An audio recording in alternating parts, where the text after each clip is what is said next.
Hi guys, स्वागत है आप सभी का मेरे यूट्यूब चैनल पे। जैसा कि मैंने पिछली वीडियो में आपको अक्षीय स्थिति और निरक्षीय स्थिति की डेरिवेशन समझाई थी, आज मैं आपको गॉस की प्रमेय सिद्ध करना बताऊंगा। ठीक है, इसके लिए मैंने पहले से ही हेडिंग डाल रखी है गॉस की प्रमेय। ठीक है, गॉस की प्रमेय डाल रखी है। तो इसके लिए मैंने चित्र भी बना रखा है। चित्र में देखिए कैसे कैसे बनाया है। एक बंद पृष्ठ लिया है मैंने ये। ठीक है, इसमें बिंदु ओ पर मैंने प्लस क्यू आवेश ले रखा है और बिंदु ओ से आर मीटर की दूरी पर एक और बिंदु पी है जिसकी दूरी मान रखी कितनी मैंने आर मीटर है। ठीक है, और आंतरिक घन कोण तो दे रखा है, कौन सा है, डी ओमेगा मान रखा है। इसी से पहले इसकी परिभाषा समझते हैं। देखिए क्या कह रही है परिभाषा। किसी बंद पृष्ठ से गुजरने वाला कुल वैद्युत फ्लक्स उस पृष्ठ द्वारा परिबद्ध कहता है घिरा हुआ। ठीक है, कुल आवेश का 1/ε0 गुना होता है।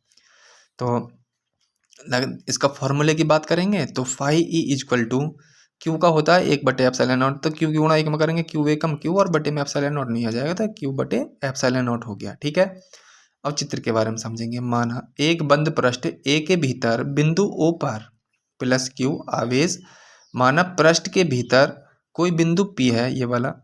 ठीक है, जिसकी बिंदु ओ से आर मीटर दूरी है। कितनी मीटर की दूरी है, आर मीटर की दूरी है।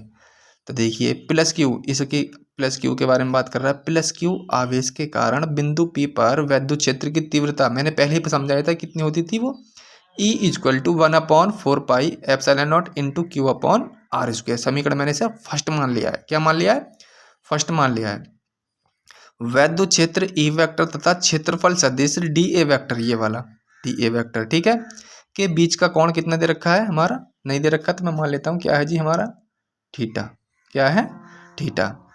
ये रहा हो। तो क्षेत्रफल अवयव डी ए से बाहर की ओर गुजरने वाला वैद्युत फ्लक्स, ठीक है, क्या होता है हमारा वैद्युत फ्लक्स को कैसे प्रदर्शित करते हैं, फाई ई।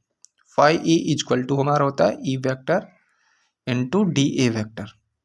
जब इसे हम वेक्टर फॉर्म से अलग करेंगे तो क्या आ जाएगा, E phi E equal to E into D A cos theta.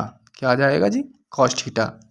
ई का मान समीकरण फर्स्ट में दे रखा है, वहाँ से उठा कर पुट कर देंगे।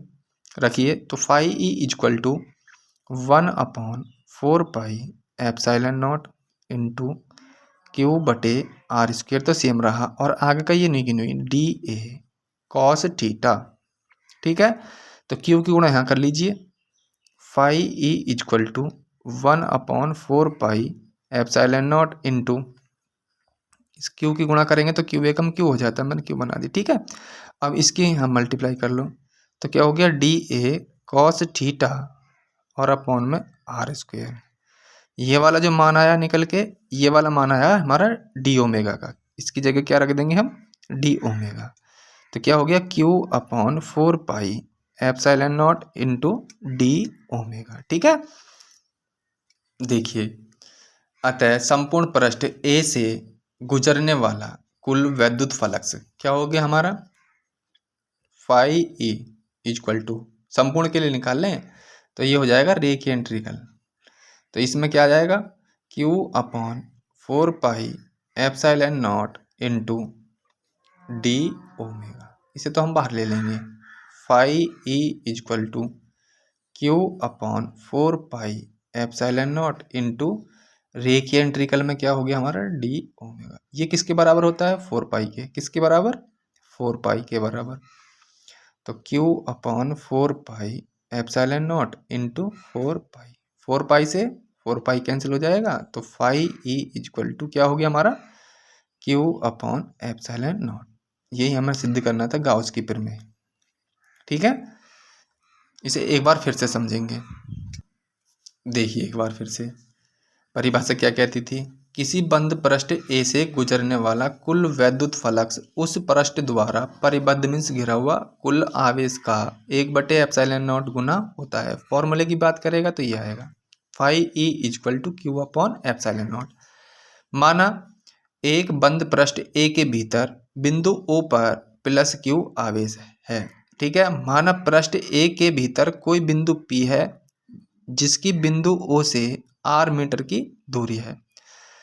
अब प्लस क्यू आवेश के कारण की बात कर रहा है। प्लस क्यू आवेश के कारण बिंदु P पर वैद्युत क्षेत्र की तीव्रता मैंने पहले सिद्ध करवा दी है, क्या आती थी, E = 1/4πε0 इंटू Q/r²। इसे समीकरण फर्स्ट मान लिया है, इसकी सहायता हमें इसमें लेनी पड़ेगी, ठीक है, सिद्ध करने के लिए।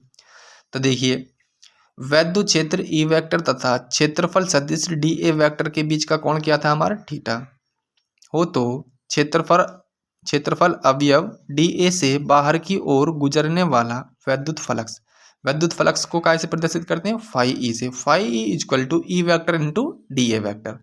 जब इसे वेक्टर फॉर्म से हम अलग करेंगे तो cos थीटा आ जाएगा, क्या आ जाएगा, cos थीटा। अब E का मान यहाँ से समीकरण फर्स्ट से उठा के यहाँ रख दिया है, ये रख दिया।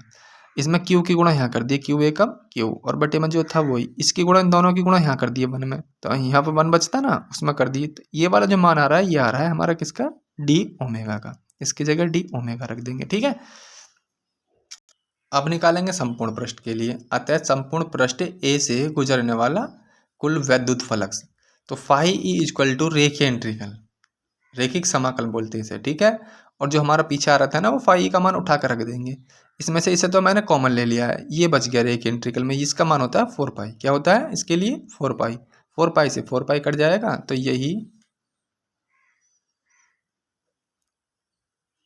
गाउस की प्रमेय है, ठीक है। अब मिलते हैं नेक्स्ट वीडियो में एक और अच्छी सी वीडियो के साथ।